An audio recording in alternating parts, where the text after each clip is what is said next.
जय हिंद। आज आम आरंभ करवा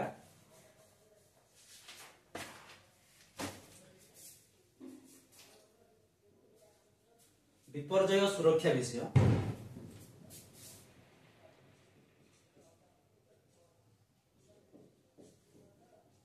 विपर्जय और सुरक्षा।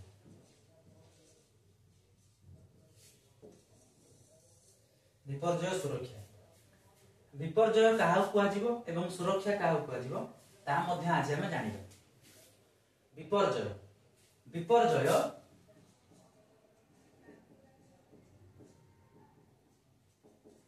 विपर्जयर माने होची क्षयक्षति घटिबा। प्रत्येक जिनिस आमे जहा हम पाखरे अछि ताहा जदि नष्ट हो जाए ताको विपर्जय कहबा एवं ताहार किभଳି भाबरे सदुपयोग करबा ताको हमें सुरक्षा कहबा। विपर्जय आमे गोटे गोष्ठी रे वास करूचे, आमे गोटे समाज रे वास करूचे। प्रत्येक आमे गोटे साही कि नगर कि आमे गोटे गाँ रे आमे समस्त परस्पर मध्य मिलित भाव में रही। जदि हठात किसी गोटे जिनिस आसिकी आमर क्षयक्षति घटेला ताको आमे विपर्जय कहबा। पिला माने बुझी पारुछ कोन भाई ना जिमिति तमे 10 जन पिला गोटा जगह रे काम करूछ, हठात दैव दुर्विपाक्ष कारणरू 10 जनकर कि 6 जनकर हठात मृत्यु होला ताको विपर्जय कुआ जाय। एवं ताको केमिति हम सुरक्षा दायित्व दबा, तांकर कोन कोन करबे दरकार, से केमिति कोन पाए कि तांकर देह खराब होला ता मते जानिया दरकार। एहा को सुरक्षा करबा सेही बळी भाबरे विपर्जयर संज्ञा हमें आज हम आलोचना करिबा। कौनसी एक असहाय गोष्ठी विपर्जय कौनसी एक असहाय गोष्ठी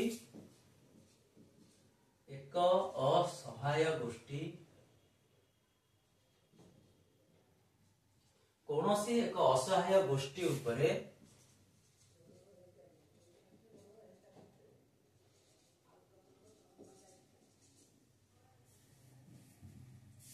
कौनसी एक असहाय गोष्ठी उपरे अचानक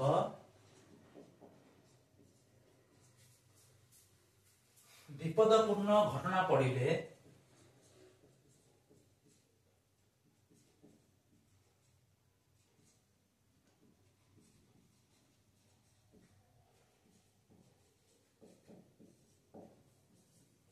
ताहाको विपर्जय कहू। ताहाको विपर्जय कहू।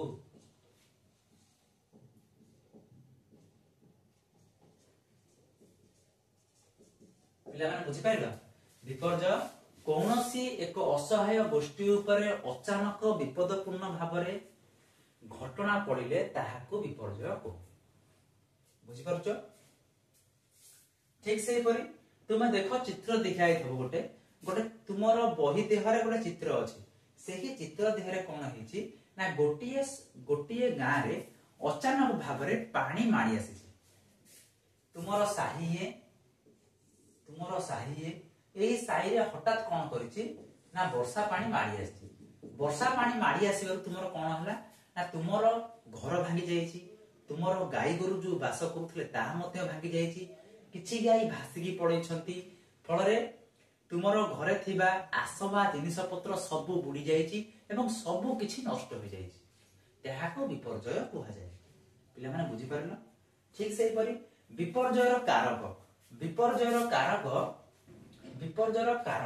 गोटे हला विपर्जयर कारक गोटे हला मनुष्यकृत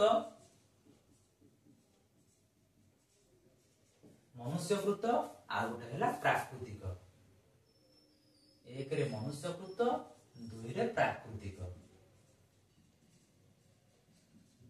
मनुष्यकृत कहा कहबा ना जहा मनुष्य मानक द्वारा विपर्जय होइता ताहाको मनुष्यकृत कहबा। मनुष्यकृत कोन कोन ना गोटे हला घर पोड़ी,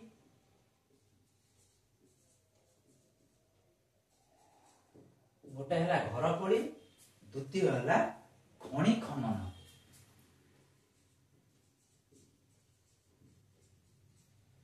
घर पोड़ी मनुष्य मान द्वारा होता है। अचानक आमे चाल घर, आमर एठी प्राय समस्त चाल घर, ये चाल घर कौन होता है ना परस्पर जितेबाला ग्रीष्म ऋतु प्रभाव, ग्रीष्म प्रभाव जारी रहे, घरे आमे हठात कौन हुए ना चुली लगे समय हठात चुलीर धास बाजी जाए, निया चाल उपर बाजी जाए, फल निया लग जाए। यह मनुष्यकृत होता है घर पोड़ी एवं खଣି खनन। आमे देखुच कोयला कोउठी बाहर, हजार हजार वर्ष तलर गछलता पोती ही रही, सेमाने ता देहरे कोयलार फॉर्मेशन होउची। खणी खणी खनन आमे लाली गोड़ी आमर पहाड़ काटिबा द्वारा नाली गोड़ी अणा जाउची, फल भूमिकंप होउची। यह मनुष्यकृत। खणी खणिला मनुष्य, भूमिकंप मध्य होउची। सेमती प्राकृतिक प्राकृतिक कौन होता है अंशुघात, प्राकृतिक अंशुघात होता है। द्वितीय वज्रपात होता है, अंशुघात वज्रपात, बन्या बन्या बात्या बात्या भूमिकंप,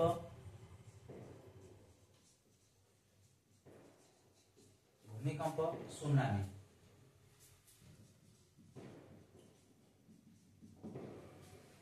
अंशुघात यार माने पड़िबा, वज्रपातर माने पड़िबा, बन्यार माने पड़िबा, बात्यार माने पड़िबा। प्रथम पड़िबा अंशुघात। अंशुघात कौन कुआ जाए? अंशुघात पिला लेख।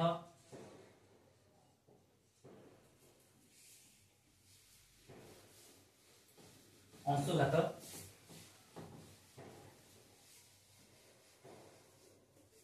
अंशुघात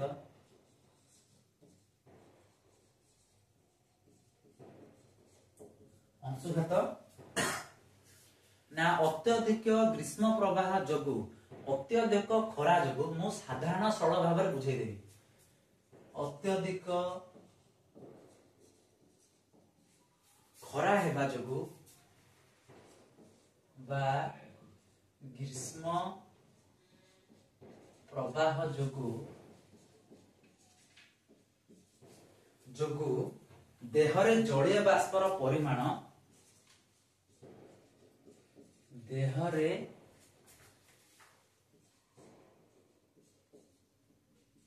जलीय बाष्पर परिमाण कमी जाए, कमी जाए, फल मनुष्य मूर्छा होता है। कमी जाए, बाष्पर परिमाण कमी जाए,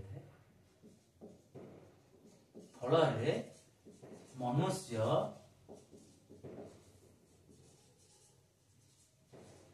मूर्छा जाए। मूर्छा माने बेहोश हो जाए।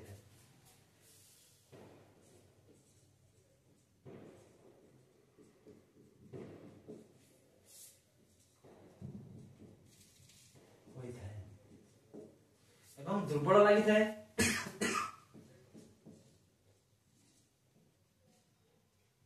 दुर्बल लगी थाए,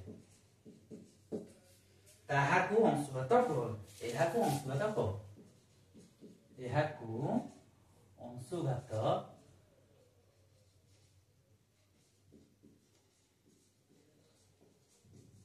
एहाकू अंशुघात कह। पिला माने बुझी पाइल?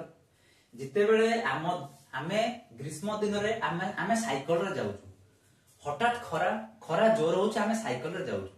साइकिल रे जेमति जाउछु बहुत किछि दूर हो जाइछि, आमको शोष लागला। आमको शोष लागला जेमि पानी छाटी नाही, आमे शोष रे आउलु डाहळु बिकळ हेकि आमे पडिगलु साइकिल तळे।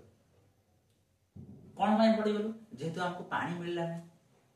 सूर्य को किरण आम देहर थिबा पानी की सबु शोषी नेले आमको सनस्ट्रोक होला ताको कहै छै सनस्ट्रोक होला पिला मा जानि पाइलो लिखि दियो तापरे पढिबा अंशुघात पर पढिबा एई अंशुघात हम किपर रक्षा पाइबा अंशुघात किपर रक्षा पाइबा प्रचुर पानी पीवा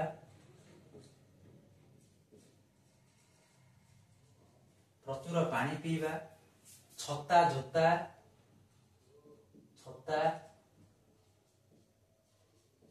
जोता पिंधी बाहर को बाहरिबा पिंधी बाहर को बाहरिबा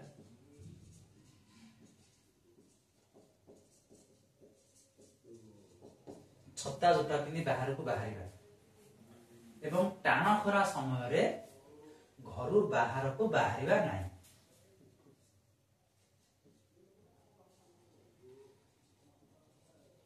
टाण खरा समय रे टाण खरा समय रे तुमे बाहर को बाहरिबो तुमको मध्य सनस्ट्रोक हबो एवं तुमे मध्य मुछा दिबो टाण खरा समय रे बाहर को बाहरिबा नाही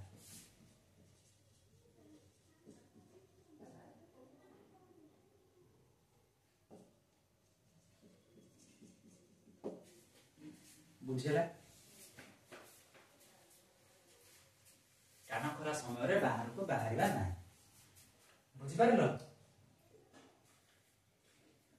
मन रखि था अंशुघात रे पीड़ित थिबा व्यक्ति को सब बेले अल्प अल्प जल ही दब अल्प अल्प पानी मध्य दब बेसी पानी ताको कंसाए पानी ताको अंशुघात हेची ए ताको पानी दे दियो एते ताको ता ऊपर पानी ढाली दियो से भूल करिवो ना बुझ परछो ताको अल्प अल्प ग्लास पानी दब आधा घंटा थरे अल्प अल्प पानी दब सेमती वज्रपात वज्रपात कौन वज्रपात पिला माने जानथिबो तुमे देखिथिबो जते बेले वर्षा ऋतु समय आसे वर्षा दिन आसे आकाश रे बिजुली मारे एवं घड़घड़ी मध्य मारे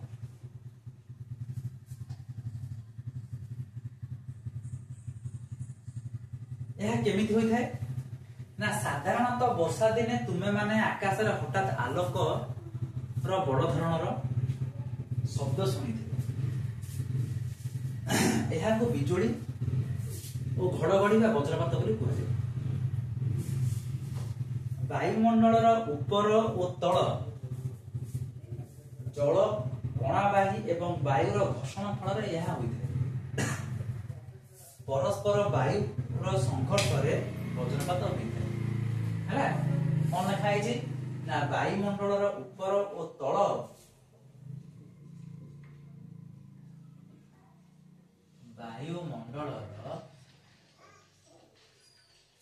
वायुमंडल ऊपर और तल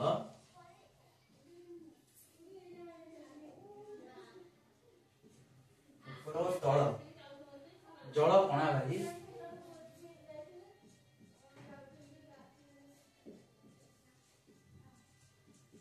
जल कणाबाही एवं वायुर घर्षण फल रे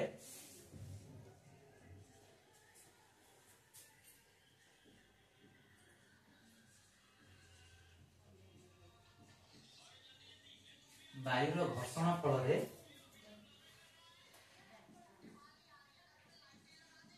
यह सृष्टि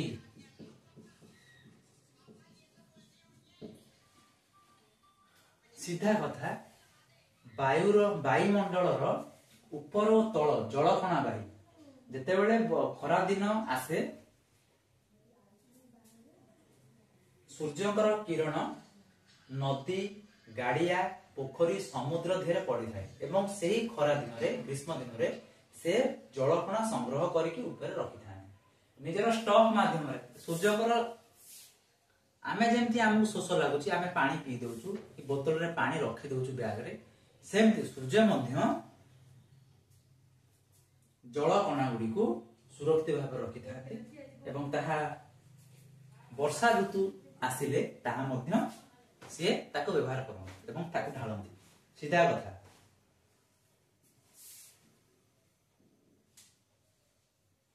ବାୟୁମଣ୍ଡଳର ଉପର ଓ ତଳ ଜଳକଣା ବାହି ଏବଂ ବାୟୁର ଘର୍ଷଣ ଫଳରେ ଏହା ସୃଷ୍ଟି ହୋଇଥାଏ। ପିଲା ବୁଝିଲ? ବଜ୍ରପାତରୁ କେମିତି ରକ୍ଷା ପାଇବ? ନା ଯେତେବେଳେ ଘଡଘଡି ମାରୁଥିବା ସମୟରେ ଘରୁ ବାହାରକୁ ବାହାରିବ ନାହିଁ। ପିଲାମାନେ ଲେଖ, ବଜ୍ରପାତ ବେଳେ ଘରୁ ବାହାରିବା ଉଚିତ ନୁହେଁ। ଘରୁ ବାହାରିବ ନାହିଁ। ବଜ୍ରପାତ ବେଳେ ଘରୁ ବାହାରକୁ ବାହାରିବ ନାହିଁ। ସାଇକେଲ ଚଳାଇବ ନାହିଁ ଏବଂ ରାସ୍ତାରେ ଯାଉଥିବା ସମୟରେ କୌଣସି ଗଛ ତଳେ ଆଶ୍ରୟ ନେଇ ତୁରନ୍ତ ପାଖରେ ଥିବା ପକ୍କା ଘରକୁ ଚାଲି ଆସିବ। ଯେତେବେଳେ ତୁମେ ବାଟରେ ଯାଉଛ, ଦେଖୁଛ ଗଛ ଅଛି, ଗଛ ତଳେ ରହିବ ନାହିଁ, ବାହାରକୁ ସିଧା ଘରକୁ ପଳେଇ ଆସିବ। ତାପରେ ପିଲା ଆସିଲା ବନ୍ୟା। ବନ୍ୟା କାହାକୁ କୁହାଯାଏ? ବନ୍ୟା କାହାକୁ କୁହାଯାଏ? ନା ବର୍ଷା, ଅତ୍ୟଧିକ ବର୍ଷା ହେଲେ, ବର୍ଷା ଋତୁରେ ଅତ୍ୟଧିକ ବର୍ଷା ହେଲେ କଣ ଲେଖିବ? ବର୍ଷା ଋତୁରେ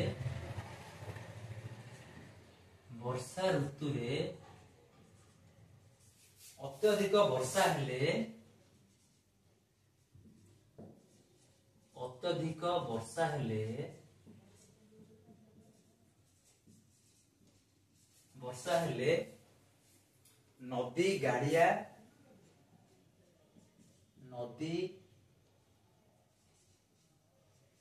ନଦୀ ଗାଡିଆ ଜୋର ବର୍ଷା ପାଣିରେ ଫୁଲ ହୋଇଯାଇଥାଏ।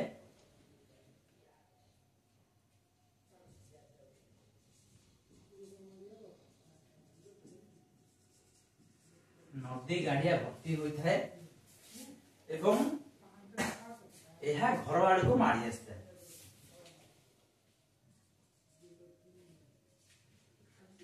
ଘର ଆଡକୁ ମାଡି ଆସିଥାଏ।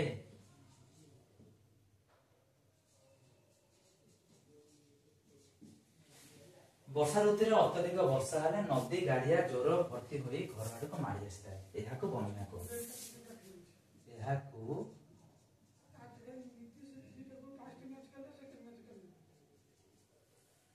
ଯେତେବେଳେ ବର୍ଷା ଋତୁ ସମୟରେ ଅତ୍ୟଧିକ ବର୍ଷା ହେଲେ ଏହା ଘରକୁ ଆସିଥାଏ। ଅତ୍ୟଧିକ ବର୍ଷା ହେଲେ ଗାଡିଆ ପୋଖରୀ ଫୁଲ ହୋଇଥାଏ, ହ୍ରଦ ମଧ୍ୟ ଫୁଲ ହୋଇଥାଏ, ଜୋର ମଧ୍ୟ ଫୁଲ ହୋଇଥାଏ।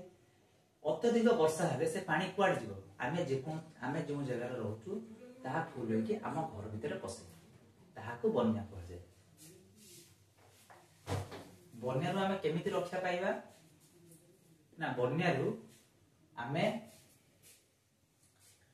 ନିଜ ପରିବାରରେ ସମସ୍ତ ମୂଲ୍ୟବାନ ଜିନିଷ ପତ୍ର ଆମେ ଉଚ୍ଚ ସ୍ଥାନକୁ ନେଇକି ଯାଇପାରିବା ଏବଂ ଯଥେଷ୍ଟ ପରିମାଣର ଖାଦ୍ୟ ସଂଗ୍ରହ କରିକି ଆମେ ସୁରକ୍ଷିତ ସ୍ଥାନକୁ ଯିବାକୁ ଚେଷ୍ଟା କରିବା। ବୁଝିଗଲା ପିଲା? ଯେତେବେଳେ ବନ୍ୟା ଆସୁଥିବ ସେହି ସମୟରେ ତୁମେ ମାନେ ସତର୍କ ରହିବା ନିହାତି ଆବଶ୍ୟକ। ସତର୍କ ରହିଲେ ତୁମେ ତୁମ ଜୀବନକୁ ରକ୍ଷା କରିପାରିବ, ନଚେତ ବନ୍ୟା ଜଳରେ ବୁଡିବ। ଆଉ ନହେଲେ କିଛି କଥା ନାହିଁ। ପିଲାମାନେ ସାଧାରଣ ସବୁ କୋଶ୍ଚିନ୍ ଏହା ଭିତରେ ମଧ୍ୟ ପଡିବ, ତାହା ତୁମେ କରିବାକୁ ହିଁ ଚେଷ୍ଟା କରିବ।